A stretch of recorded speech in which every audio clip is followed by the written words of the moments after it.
What's up, crew? Welcome back to the Reaction Lounge, the only channel that digs deeper, goes harder, and brings you the stories the networks are too scared to show you. If you believe the truth always finds its way to the light, and that karma comes for everyone, even the self-proclaimed patriarchs, then hit that like button until it turns blue. Subscribe to join our growing crew. And let's get into today's deep dive. From faith to fraud, how Kody and Robyn lost it all. Because this isn't just a story about a TV family gone wrong. It's the story of how faith turned into control, love turned into greed, and how a man who built an empire on family values became the architect of his own demise. It's hard to remember now, after everything that's come out, but there was a time when the Brown family were reality TV's spiritual sweethearts.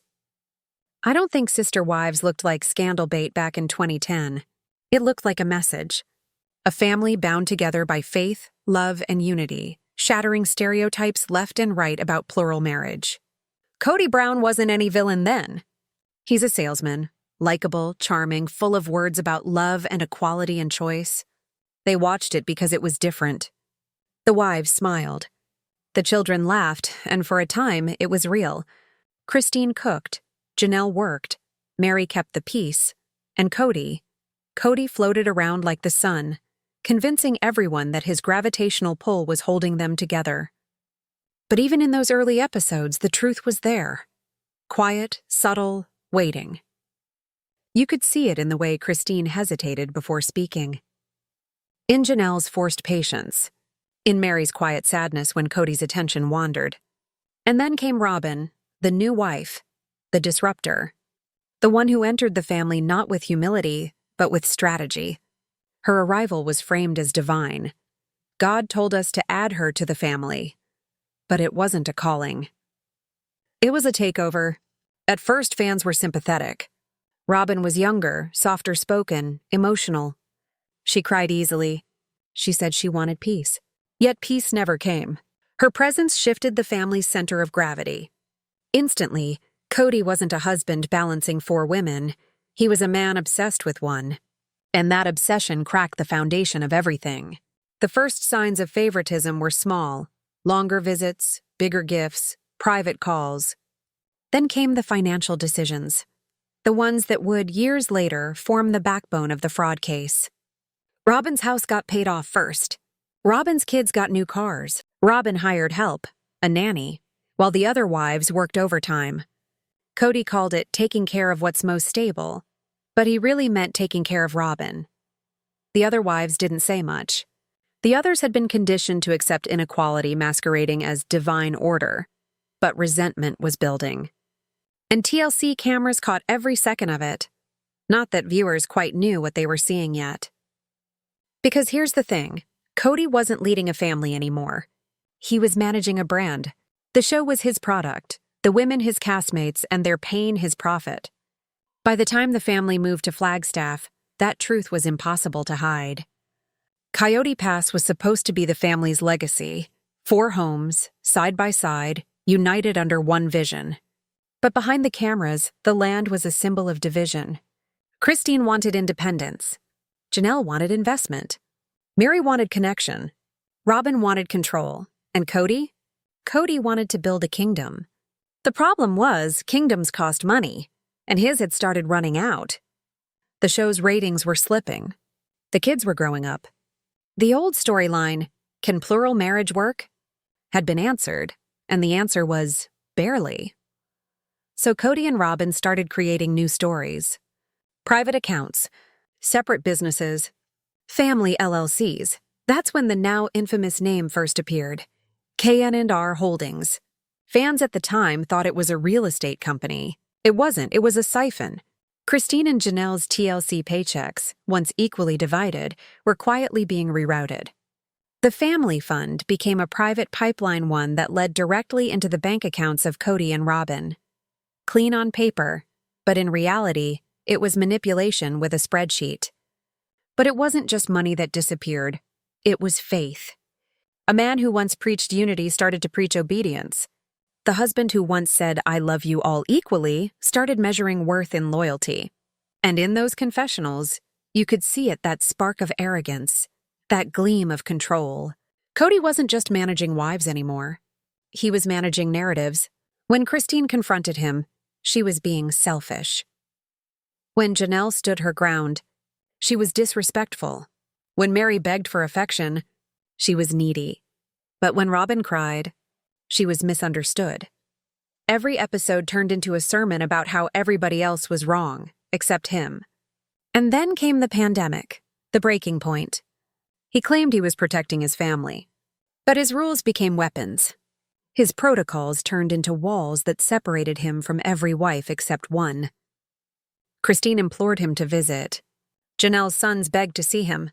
He said no to everyone, except Robyn. While he berated his other kids for having jobs, Robyn's family came and went freely. While he condemned Christine for disobedience, he broke his own rules behind closed doors. And when Christine's daughter Isabel had to have surgery, Kody would not attend. He said, "It's too dangerous." But that same week, he was photographed shopping in Flagstaff with Robyn no mask, no distance, no care. That was when the bubble burst. For Christine, it was the moment she realized this wasn't faith anymore.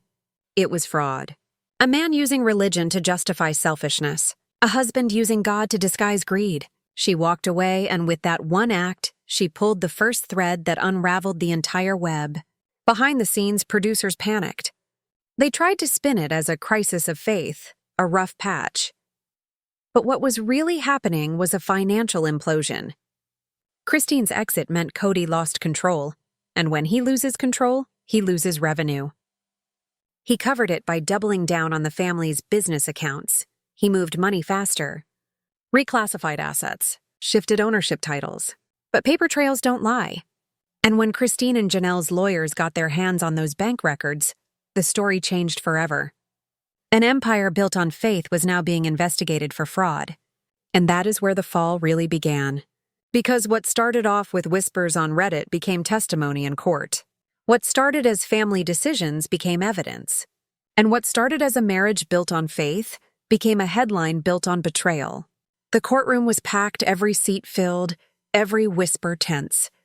You could feel it hanging in the air. Something irreversible was about to happen. Kody Brown sat at the defense table, his eyes fixed on a spot in front of him, as if trying to hang on to the last threads of his confidence. Robyn clung to a tissue beside him, her lips moving in silent prayer. Across the aisle sat Christine and Janelle, calm, composed and done being silent. This wasn't simply another family argument. This was Brown vs. Brown, a legal reckoning that would expose years of secrets the cameras never caught. The moment the judge entered, the chatter died. What followed wasn't television drama. It was cold, methodical truth. This is not a case about religion. It's not about plural marriage. It's about deception. It's about two women who worked, sacrificed, and trusted a man who took everything they built and hid it behind the mask of faith. She pointed straight to Kody. Robyn's head dropped. Kody's jaw tightened. The defense attorney, Silas Croft, sought to right it all. Off his family misunderstandings, he painted Kody as an overwhelmed father who made imperfect financial choices in a complex family. Dynamic. But then Anna dropped the first bombshell. The paper trail. Christine and Janelle's lawyers projected financial documents onto the courtroom screen. Bank transfers, LLC registration forms, and transaction logs. There it was, clear as day. K&R Holdings, LLC. It showed deposits, regular, timed, precise. Money leaving the shared account where all the wives deposited money, named Family Traditions, and landing neatly inside a business registered solely to Kody Nathan Brown and Robyn Alice Brown. Anna's voice was even, yet slicing. Over 4 years, this account received a total of $5.6 million in deposits from family earnings, including TLC production checks, real estate sales, and merchandise income. The plaintiffs, Mrs. Christine Brown and Mrs. Janelle Brown, were told the family account was empty. The courtroom gasped. Kody fidgeted, eyes darting toward Robyn. Anna pursued relentlessly. My clients were told they couldn't afford new homes. They were told the family was in financial crisis. Meanwhile, Mr. Brown and Mrs. Brown were paying private tuition, remodeling their home and maintaining multiple vehicles, all under the same business account. Your Honor, the plaintiffs call Mindy Jessup to the stand. The room stirred. The name was familiar to anyone who had followed the sister-wives saga. Mindy, the niece, the nanny, the quiet observer who lived inside Robyn's home for years. She walked to the stand in a gray pantsuit, hair pulled back, no makeup, no theatrics. Just truth. Anna's tone softened. Q. Ms. Jessup, what is your relationship to the defendants? Robyn is my aunt. My mother is her sister, said Mindy softly. And you worked for the defendants? Yes, as their nanny. I was there nearly every day for 3 years. Anna nodded. Ms. Jessup, were you paid for your work? Yes. Do you remember how much? $80,000 a year, gasps again. That was more than Christine and Janelle made in some entire seasons. Anna's eyes narrowed. And who paid your salary, Ms. Jessup? K&R Holdings. The room froze. Not the family account? No. Not Kody personally? No. You were paid directly from that private LLC the other wives were told did not exist? Yes. Even the judge leaned forward. Did you ever see Kody and Robyn discussing finances in your presence? All the time, Mindy replied. They called it their nest egg. Robyn said they needed to protect their money from the others. She said Janelle and Christine didn't understand how business worked. Robyn started to cry softly, dabbing at her face. Kody shifted in his seat. Did they ever mention the family traditions account? Yes, said Mindy. Kody said it was drying up. That he'd reallocate funds to protect the family's future. Anna nodded. To protect the family's future. Or his own. Mindy hesitated. His and Robyn's. The only sound in the courtroom was the furious scribbling of notes by Kody's attorney. Then came the second citing emails between Kody, Robyn, and TLC producers. In one message, Kody complained that Christine's departure would destroy the brand and that he'd need a new storyline to keep TLC interested. Another showed Robyn suggesting they highlight the tension for dramatic value. Anna read aloud from one message Kody sent to a network executive. We're doing fine financially, but we'll need to push the narrative that the family is struggling. It keeps viewers engaged. It was all there in black and white. The lies, manipulation, and greed packaged as reality TV. Your family, right? So your loyalties are divided? No, said Mindy firmly. I'm loyal to the truth. And didn't you quit this job of your own free will? I did. I couldn't keep pretending everything was fine. Silas smirked. Or maybe you quit because you were caught sharing information with Christine Brown. The courtroom buzzed. Mindy's voice didn't shake. I quit because I saw things that broke my conscience. I couldn't stay in that house knowing what they were doing to the others. Her calmness broke through the defense's entire strategy. She wasn't bitter. She wasn't emotional. She was believable. By the time she stepped down, Kody's mask was completely cracked. He whispered something to Robyn, something sharp, angry, and for the first time, even she pulled away. As court adjourned for the day, the public already knew the story. Reporters outside were shouting, "Is it true, Mr. Brown? Did you ever hide money from your family? Was the nanny paid more than your wives?" Kody ignored them, his face red, his voice shaking. "This is an attack on my faith," he said, yelling. "They don't understand what plural marriage means." But nobody was buying it anymore. Because the trial wasn't about faith, it was about fraud. And for the first time, the world could see the difference. That night, the internet exploded. Courtroom transcripts leaked. Every quote, every moment was worked over by fans. Mindy Jessup became an overnight hero, the whistleblower who finally said out loud what everyone else had only whispered. One word flooded social media courtesy of supporters of Christine and Janelle: vindicated. And inside Kody and Robyn's mansion, silence. Sources close to the situation say Kody didn't sleep. He spent the night pacing, muttering, replaying everything in his head. Robyn called her parents sobbing. She told them they're going to take everything. And she was right. Because what came next wasn't just the verdict, it was the unraveling. The final day of testimony would expose something much bigger than a hidden account. It would reveal just how far Kody and Robyn went to keep control, even if it meant destroying their own family to do it. The final days of the trial felt different. The media glare was hotter, the whispers louder, the tension unbearable. Kody Brown walked into court in the same gray suit he'd worn every day that week. Shoulders slumped, eyes cold, confidence gone. Robyn followed, pale and trembling. She looked less like the composed, spiritual wife viewers remembered, and more like someone realizing the walls were closing in. Across the room, Christine and Janelle were steady as stone. They didn't smirk, they didn't gloat, but everyone could feel it. The power dynamic had shifted. For the first time, Kody wasn't in control. In came the judge, and the room hushed. Everyone could feel it. Something big was in the offing. Christine and Janelle's attorney, Anna Chararma, rose from her seat. She did not begin with accusations this time. She began with the truth. Your Honor, this case has never been about religion. It's about accountability. It's about what happens when a man confuses authority with ownership. Then she handed the judge a sealed envelope. Inside, emails, tax filings, and an affidavit from a financial advisor who once worked with Kody and Robyn. The advisor's statement was damning. I was instructed by Kody Brown to transfer funds from the family's joint account into a business under KN&R Holdings. When I questioned the purpose, he said, "This is just to make sure the wives can't touch it if they turn on me." That line hit like an earthquake. Even the judge's face hardened.